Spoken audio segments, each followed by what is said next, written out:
নমস্কার বন্ধু, আমি Malay Mukhopadhyay, confederation of state government এমপ্লয়িজের সাধারণ সম্পাদক। আমার পাশে বসা আমাদের সংগঠনের সভাপতি মাননীয় শ্যামল কুমার মিত্র মহাশয়।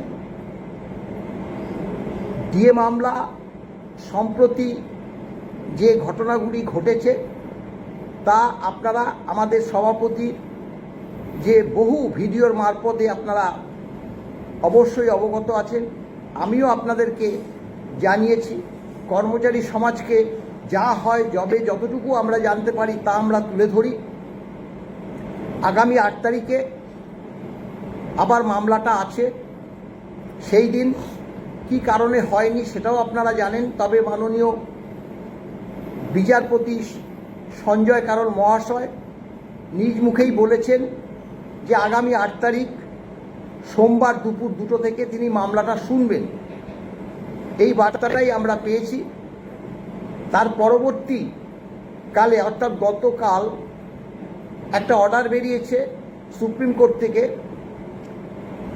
সেখানে পরিষ্কার বলা আছে যে 8 তারিখ 2টো থেকে মামলাটা মাননীয় সঞ্জয় কারোল এবং মাননীয় প্রশান্ত কুমার মিশ্রের বেঞ্চ শুনবে। তবে তা order of the honourable chief justice of India, অর্থাৎ ফাইল মাননীয় Sanjay Karol chief justice of India কাছে তিনি পাঠিয়েছেন। তিনি নির্দেশ দিলেই বোধ করি মামলাটা ওই দিন দুপুর 2টো থেকে শুনবে। এখন সেটা আমাদের নজর আছে।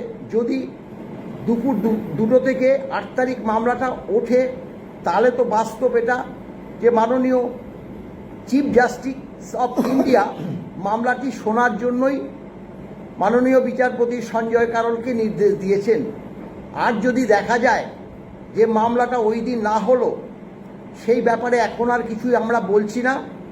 সেটা পরবর্তী পর্যায়ে নিশ্চয়ই আমরা তা বলবো। এই বাস্তব সত্যটা আমরা লুকিয়ে রাখছি না, তাই আমরা আপনাদের কাছে তা পরিবেশন করলাম। আপনাদের কাছে এর আগেও আবেদন জানিয়েছি, বারংবারই আবেদন জানিয়েছি, এর মধ্যে কোনো কিন্তু নেই। আমরা দেখুন পরিশ্রমে আমরা পিছপা হই না, আপনারা সেটা দেখেওছেন। কিন্তু আমাদের হতাশা একটা কারণেই জন্মায়, যেটা হচ্ছে অর্থনৈতিক দুর্বলতা। এক শ্রেণীর কর্মচারী 1বার 2বার 3বার এমনকি 4-5 বার এবং রেগুলার দিচ্ছে, অস্বীকার করার উপায় নেই। প্রিয় কর্মরত এবং অবসরপ্রাপ্ত রাজ্য সরকারি কর্মচারী, শিক্ষক শিক্ষাকর্মী এবং বোর্ড কর্পোরেশন পঞ্চায়েত পুরসভা সহ অন্যান্য রাজ্য কর্মীরা, আমি প্রথমে একটু পিছনের দিকে চলে যাব। 1987 সালের 18ই ডিসেম্বর অর্থ দপ্তর, রাজ্য অর্থ দপ্তর 13,600 নম্বর F একটা অর্ডার বার করেছিলেন। সেখান থেকে আমরা জানতে পাচ্ছি 1 এপ্রিল 1979 থেকে পশ্চিমবঙ্গ সরকার তার কর্মচারীদের কেন্দ্রীয় হারে বছরে 2বার ডিএ দেওয়ার যে পলিসি সেটা নথিভুক্ত করেছিলেন, সেটা আইনে পর্যবসিত করেছিলেন। আর কেন্দ্রীয় সরকার তো কোনো নিজস্ব কোনো ফর্মুলাতে দিয়ে দেন না, তাই কেন্দ্রীয় হার বলে কিছু হয় না। তারা এবং অন্যান্য বেশিরভাগ রাজ্য সরকার all India consumer price index মেনেই ডিএটা দেয়। পঞ্চম রাজ্য বেতন কমিশন তারা সুপারিশ করেছিলেন যে প্রতিদিন জিনিসপত্রের দাম বাড়ছে এবং বেতন কমিশন যে বেতন স্থির করে দিচ্ছেন সেই বেতনটা প্রকৃত মূল্য প্রতিদিন কমছে। সেই জন্যে ডিএর প্রশ্নটা আসছে এবং সারা ভারতবর্ষে ডিএর একমাত্র সূচক হচ্ছে all India consumer price index. তাই all India consumer price index মেনে বছরে 2বার ডিএ দেওয়ার সুপারিশ পঞ্চম রাজ্য বেতন কমিশন পূর্বতন বাম সরকারের সময় করেছিলেন। এখন বেতন কমিশনের সুপারিশ মানা বা না মানা রাজ্য সরকারের এখতিয়ার, তাদের অধিকার। কিন্তু পূর্বতন বামফ্রন্ট সরকার সংবিধানের 309 নম্বর ধারায় revision of rules and allowances 2009 অর্থাৎ রোপা রুল 2009 তে অত্যন্ত সুনির্দিষ্টভাবে all India consumer price index মেনে বছরে দুবার রাজ্য কর্মী এবং পেনশনারদের ডিয়ারনেস অ্যালাউন্স এবং ডিয়ারনেস রিলিফ দেওয়ার কথাটা লিপিবদ্ধ করে গেছেন, একটা আইন করে গেছেন। অর্থাৎ এটা সরকারের একটা কনস্টিটিউশনাল কমিটমেন্ট, যার ফলে আমরা প্রথম থেকেই আপনাদের বলে এসেছি যে এই মামলায় জয় কর্মীপক্ষের নিশ্চিত। দ্বিতীয় একটি বিষয়, আগে যখন স্যাট ছিল না, 5 কিস্তি ডিএর টাকা রাজ্য সরকার, তৎকালীন রাজ্য সরকার প্রভিডেন্ট ফান্ডে ঢুকিয়ে দিয়েছিলেন। তার বিরুদ্ধে মামলা হয়েছিল কলকাতা হাইকোর্টে এবং মহামান্য কলকাতা হাইকোর্ট নির্দেশ দিয়েছিলেন যেহেতু ডিএটা হচ্ছে মুদ্রাস্ফীতির সঙ্গে সংশ্লিষ্ট, দ্রব্যমূল্য বৃদ্ধির কুফল থেকে শ্রমিক কর্মচারীদের রক্ষা করার জন্য ডিএটা দেওয়া হয়, সেই জন্য সেটা অবসরের সময় পেলে তাতে কাজের কাজ কিছু হয় না। কাজেই যে কর্মচারীরা নগদে বেতনের সঙ্গে এই টাকা নিয়ে নেবেন তাদের এই টাকাটা দিয়ে দিতে হবে, এবং সেই রায় তৎকালীন রাজ্য সরকার মেনে নিয়েছিলেন এবং কর্মচারীরা প্রভিডেন্ট ফান্ডে নয় নগদে ওই 5 কিস্তির টাকা পেয়ে গিয়েছিলেন। বর্তমানে আপনারা দেখেছেন সুপ্রিম কোর্টে 2022 সালের 28শে নভেম্বর প্রথম শুনানি হয়।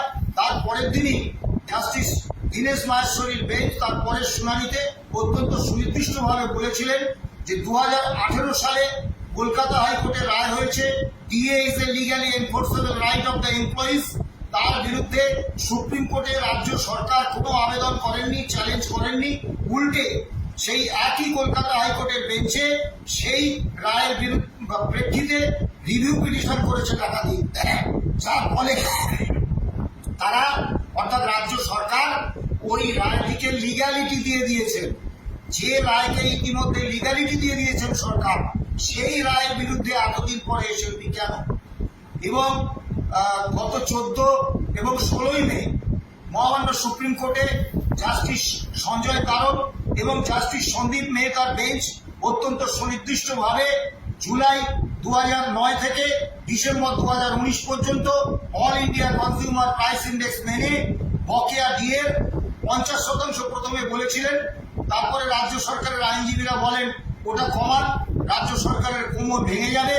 তা রাজ্য সরকারের কোমর বাঁচানোর তাগিদে মাননীয় বিচারপতিরা বকেয়া মহার্ঘ ভাতার 25% দিতে বলেছিলেন, এবং সেদিন কিন্তু মাননীয় বিচারপতিরা স্পষ্ট করে দিয়েছিলেন যে তাদের সামনে জোন অফ কনসিডারেশনে আছে যে 2022 সালে 20শে মে যে রায় হয়েছে, অর্থাৎ DA is a legally enforceable fundamental right, এই ফান্ডামেন্টাল রাইট কিনা এটা দেখাটাই, এটা বিবেচনা করাটাই তাদের জোন অফ কনসিডারেশনে রয়েছে। রাজ্য সরকার এই নির্দেশ মানেননি। তারা 6 সপ্তাহ সময়সীমা অতিক্রম করার শেষ দিনে একটা এমএ পিটিশন দাখিল করেছেন। কিন্তু আমরা অত্যন্ত আনন্দের সঙ্গে লক্ষ্য করলাম যে জাস্টিস সঞ্জয় কারোল এবং জাস্টিস পি.কে. মিশ্রের বেঞ্চ 4, 5, 6 এবং 7ই আগস্ট মূল মামলার ধারাবাহিক শুনানি করলেন। স্বাভাবিকভাবে মূল মামলার শুনানি যখন শুরু হয় তখন ইন্টারিম অর্ডারের খুব বেশি গুরুত্ব থাকে না। তাই আমরা আদালত অবমাননার মামলা করেছিলাম ঠিকই, কিন্তু সেটা নিয়ে আমরা জেদাজেদি করিনি আদালতে, এবং সুপ্রিম কোর্টে সেখানকার আইনজীবীরা মনে করতে পারছেন না একটা নির্দিষ্ট মামলাকে এইভাবে পরপর 4 দিন সারা দিন ধরে সমস্ত মামলা সরিয়ে রেখে শুনানি করছেন সুপ্রিম কোর্ট, এরকম উদাহরণ তারা মনে করতে পারেননি। এবং মাননীয় বিচারপতিরা নিজেরাই বলেছিলেন এটার একটা সর্বভারতীয় গুরুত্ব রয়েছে। কাজেই মামলায় জয় নিয়ে আমরা নিশ্চিত, খুব বেশি হলে ওই ফান্ডামেন্টাল রাইটটা নিয়ে আমাদের হয়তো কম্প্রোমাইজ করলে হতে পারে। এখন অনেকেই আমাকে প্রশ্ন করেন যে বাম আমলে তো আপনারা আন্দোলন করেছিলেন এবং দাবি আদায় করেছিলেন। আর সত্যি বাম আমলে 3 দশকেরও বেশি সময় ধরে 22টা সংগঠন, রাজ্য সরকারি, শিক্ষক, শিক্ষাকর্মী, বোর্ড, কর্পোরেশন, পঞ্চায়েত, পুরসভার সংগঠন মিলে যৌথ সংগ্রামী মঞ্চ আমরা লড়াই আন্দোলন করেছিলাম। তার কয়েকটি মাইল ফলক 2002 সালের 27শে সেপ্টেম্বর মহাকরণে ফলং ধর্মঘট, 2006 সালের 29শে আগস্ট মহাকরণে গণ অবস্থান, যেটা আনন্দবাজারে হেডলাইন হয়েছিল যে মহাকরণে নূতন কলিঙ্গ যুদ্ধ, 2009 সালের 4 জানুয়ারি মহাকরণে ধর্মঘট, এবং 2009 সালের 22শে জানুয়ারি সারা রাজ্যে ধর্মঘট। এবং সেই ধর্মঘটের অভিঘাতে 6 মাসের মধ্যে পূর্বতন সরকার সেই ধর্মঘটটা এতটা সর্বাত্মক এবং সাফল্য মণ্ডিত হয়েছিল যে পূর্বতন সরকার 6 মাসের মধ্যে বেতন কমিশন গঠন করে রূপা রুল তৈরি করে নতুন বেতনক্রম চালু করে দিয়েছিলেন। কিন্তু দুর্ভাগ্যের বিষয়, নতুন সরকার আসার পরে তারা 2012 সালের 10ই জানুয়ারি পুলিশ কর্মীদের ইউনিয়ন করার অধিকার কেড়ে নিলেন। তারপর একে একে বিভিন্ন দপ্তর থেকে ইউনিয়ন করার অধিকার কেড়ে নিলেন এবং ট্রেড ইউনিয়ন ন্যূনতম যে গণতান্ত্রিক অধিকারগুলো আমরা অর্জন করেছিলাম সব কেড়ে নিলেন।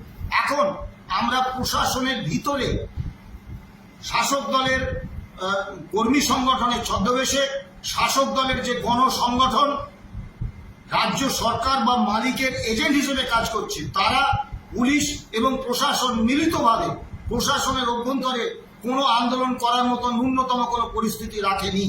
তার ফলে আজকে 40% মহার্ঘ ভাতাতে আমরা পিছিয়ে 4 বছরের বকেয়া 6ষ্ঠ রাজ্য বেতন কমিশনের সুপারিশ অনুসারে বর্ধিত বেতন আমরা পাইনি।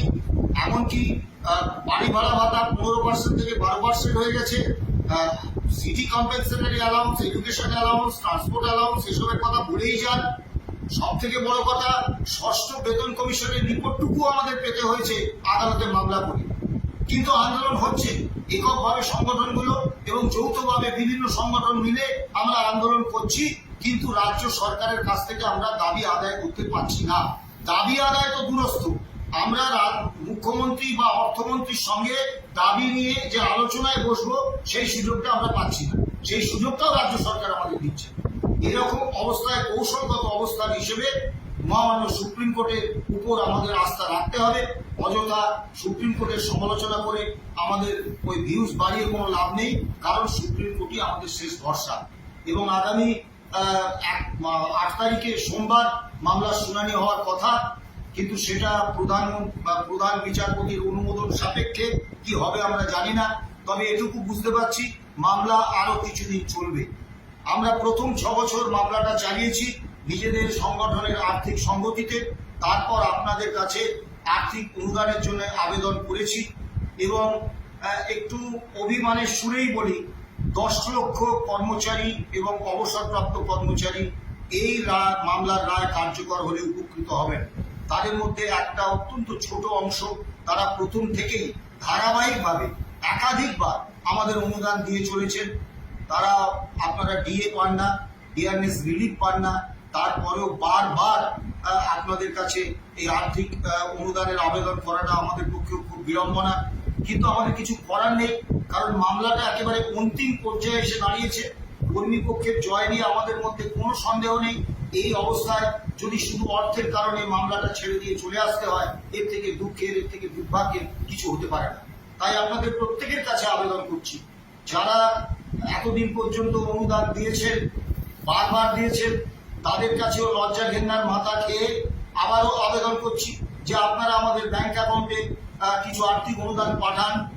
যে বিপুল সংখ্যায় অবসরপ্রাপ্ত এবং কর্মরত কর্মচারী, শিক্ষক, শিক্ষাকর্মী এবং বোর্ড, কর্পোরেশন, পঞ্চায়েত, পুরসভার কর্মী যারা নৈতিকভাবে আমাদের এই মামলার সঙ্গে আছেন, যারা আন্তরিকভাবে চাইছেন এই মামলাটায় আমরা জিতি, কর্মী পক্ষে জয় হোক, কিন্তু আর্থিক অনুদান নিয়ে যারা এখনো পর্যন্ত এগিয়ে আসেননি তাদের কাছে আবেদন করছি আপনাদেরই স্বার্থে আপনারা দয়া করে যে যেরকম পারেন আর্থিক অনুদান নিয়ে এগিয়ে আসুন, আমাদের ব্যাংক অ্যাকাউন্টে দিন, যাতে আমরা মামলাটা চালিয়ে নিয়ে যেতে পারি। কারণ মামলাটা আমরা যা বুঝছি, সরকার পক্ষের আইনজীবী কপিল সিব্বাল তিনি 2 দিন বলবেন বলেছেন, আরো বাড়তে পারে। তারপর আমাদের আইনজীবীরা বলবেন 3 জন রেসপন্ডেন্ট আছেন, একজন রেসপন্ডেন্ট নন, কিন্তু তাকে মামলায় শুনানি করার অনুমোদন দেওয়া হয়েছে।